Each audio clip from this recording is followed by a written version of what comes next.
Hi, I'm Dr. Leanna Titcomb. I'm with CAETA, the Companion Animal Euthanasia Training Academy. I'm here today with my friend Chris, Dr. Chris actually. We're both veterinarians, and this is Chris's dog Wesley. So you might hear a little bit of snoring because he's just peacefully sleeping on my lap. But I'm here today to talk about grief and loss, and particularly pet loss, and how hard that is. So I'm just really going to talk to my friend Chris about the best and worst things to say to people in grief. So the thing with grief is really hard. It's not something that you get over. It's something you have to work through. And in working through it, what's really helpful is to have loving, supportive people by your side, companioning you through that loss. What happens though with people in grief is that other people are kind of afraid of them. They don't know what to say. They think they're going to say the wrong thing. So they tend to kind of ignore or hide away from people in loss. And it makes it even harder, really, because grief does need to be witnessed. And grieving people do want to talk about their dearly departed. And they do want to share stories. And they want someone who's just a kind and helpful listening ear. So in order to guide you in that, I'm just here to tell you a few of the worst and also the best things that you can say to someone who's experiencing the loss of a pet. Okay, so let's get started. I did make a list. So number one of the worst things that you could say to someone who has lost their pet. Oh, she lived such a good long life. Now that seems like a really nice thing to say, and it is true, but it's not helpful. Because it doesn't really matter how long someone's lived. If they've lived 1 year or 100 years, losing them is still really hard. So that's number one. Number two, he's in a better place. Is he though? He isn't in a better place because I want him to be here. This would be the best place. And what if the person's not religious and they don't really believe in heaven or things like that? So that tends to minimize their feelings of grief and loss. Number three, everything happens for a reason. Does it though? Because if that's it, I don't like it. I don't like this reason. Why was this pet taken from me? To me, that trivializes the loss. So I don't think it's a good thing to say. Number four, I know just how you feel. Do you though? That's a tough one too, because everyone's experience is different, what they go through, how they feel, the connection they had with that pet. It's hard to say that. Again, it kind of trivializes it for the other person. When you say something like, well, my dog died last year, so I get it. Because we shared every day together and we always went to the park and oh my God, he did the most fun things. And then when he died, I cried for weeks and it was so hard, etc., etc., etc. So you might think that's really helpful, but in fact, at that moment, you're really there to talk about that person and their loss and their dog, not yours. So try not to make it about you. Number six. Oh, wow. Are you still feeling really sad about this? Because didn't your dog die like 3 years ago? I guess I kind of would have thought you'd be over it by now. Well, guess what? Grief doesn't really have an end, a closure. It's just always with you in some way. You just learn to readjust your life and carry it with you. And I will tell you, this list was really inspired by this renowned grief educator named David Kessler. And he said something that I love, which is, how long am I going to be grieving? Well, how long do you think he's going to be dead for? Well, that is really true. Grief doesn't go away. So you can't expect it to be on anyone's timeline. Number seven, this one is classic to pet loss. Someone will say, oh, I'm really sorry to hear that, but you can get another cat, right? Well, again, that's really trivializing that loss because you just can't replace a pet. Then you can replace a person. It doesn't work that way. All right, another one in the similar vein is, well, at least you still have your other pets. Well, again, true, but not helpful. I'm sad about this one. Like, what if little Wesley were to pass away? Well, if I have like 3 other dogs, that's great, but I'm really sad to lose this guy. So trivializing it again.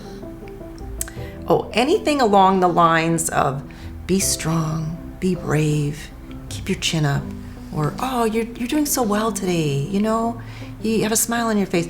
Well, if you're doing your really best grief work, you're crying, you're sad, you're not really looking like you're doing well. So to say to somebody, oh, you're so brave, again, it's sort of trivializing, and it's putting expectations on them that it's a bit too much to handle.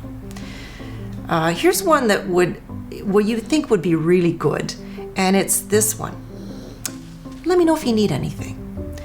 We say this a lot, but it's kind of an empty promise. It's almost like, well, I've been there, I've helped you out, and now I'm going to go, so let me know if you need anything.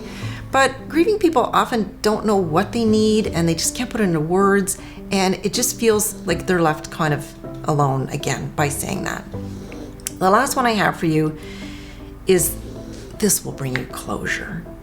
Your cat might have been sick for so many years and you went through so many hardships. It was so difficult. Well, at least now you have the closure. Well, what is closure really? It's just like this invisible line you never really reach, because as I said, grief doesn't really end. So to put an expectation on someone that they're going to reach this inexplicable closure, again, just is kind of setting them up to fail. So that's a tough one too. Okay, so that's my list of the worst things to say.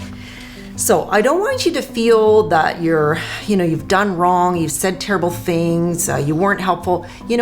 I've said a lot of these things too. So don't feel bad about it. Your heart's in the right place. You're really trying. People will recognize that, So I don't want you to be worried that, in the past you've said all the wrong things. It's just a guide. These aren't going to be absolutely perfect for everybody in every situation. So don't feel bad. But now we're going to move on to the best things that you should say. Okay. Number 1.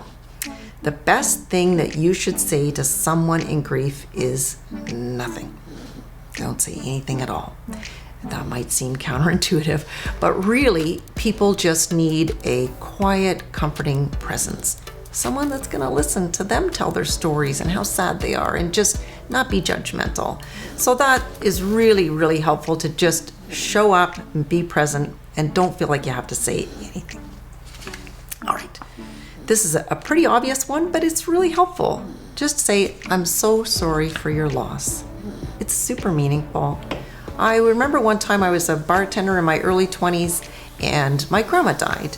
And nobody really made a big deal of it. She was really old. She was sick for a long time. And then one of my regulars came up and he sat down at the bar and he said, oh, Leanna, I hear you had a loss in your family. I'm really sorry to hear about that. And I was like, oh, wow. And to this day, I remember that. It was like 25 years ago. So it seems simple, but it is profound. Number 3, this must be really hard for you. Oh, you know what? It is really hard for me. Thank you. I'm so appreciative that you understand how hard this is for me. So that works. That even works on me. It's a really good thing to say, just to recognize what people are going through. Great. Oh, here's an example of how you could say this in a good way. My dog died last year too, but how does this feel for you? What are you experiencing? How hard is this on you? It's different, like same kind of thought, but phrased just a little differently. Another really simple but really good one is, you're in my thoughts. I'm thinking about you. That's really helpful, because a lot of times in grief and loss, people really feel alone. And just to know that somebody out there cares about you and is thinking about you, amazing. Another one. So I actually don't know how you feel, but I just want you to know that I'm here. That's it. So then that opens it up for the other person to talk about how they feel. And that's what they really need to do. So you're just a warm, comforting presence. That's it. Here's a really good one. So my favorite memory of your dog or your cat or your rabbit is this. And you tell a story that you remember. I used to love when we would go for walks in the woods with George and he would just run ahead and jump, and it was just pure joy. I love that. Tell me a little bit more. That's another one I have. Why don't you tell me a little bit more? What was he like? What did you guys like to do together? What kind of adventures did you go on? What kind of trouble did you get in? Things like that. People love to talk about their dearly departed. Don't think it's a taboo subject. It really isn't. Okay, here's a good one. I wish that I had the right words, but I don't. I just want you to know that I care about you, and I'm here, and I'm listening. Simple, really powerful. And now my examples for, instead of the let me know if you need anything, would be, I'm coming over on Sunday and let's go for a walk and just talk. Or I'm gonna come over Friday night, I'll bring a pizza and we're just gonna do nothing. Or how about on the weekend I come over and clean your house and we just stay in our pajamas and just talk. So just give them something concrete. They can always say no, but at least they don't have to think about it. They don't have to say what they need. And you just are giving them a concrete thing that you're gonna do to help them through that. So those are my lists of the worst and the best things to say to people experiencing pet loss. And what I wanted to say to you is just thank you. Thank you for being here.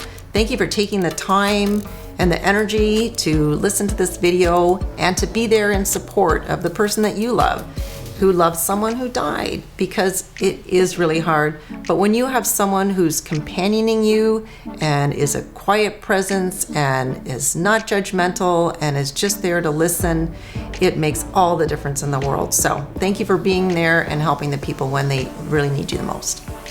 Where you can get more information, I'm a really big fan of David Kessler. He's a renowned grief educator and you can find him at grief.com. I was also inspired by a book that I read called Modern Loss, and they have a whole online platform as well. Another great grief educator is Alan Wolfelt. And if you want to find us at CAETA, we're online at CAETAinternational.com. So thanks again for listening.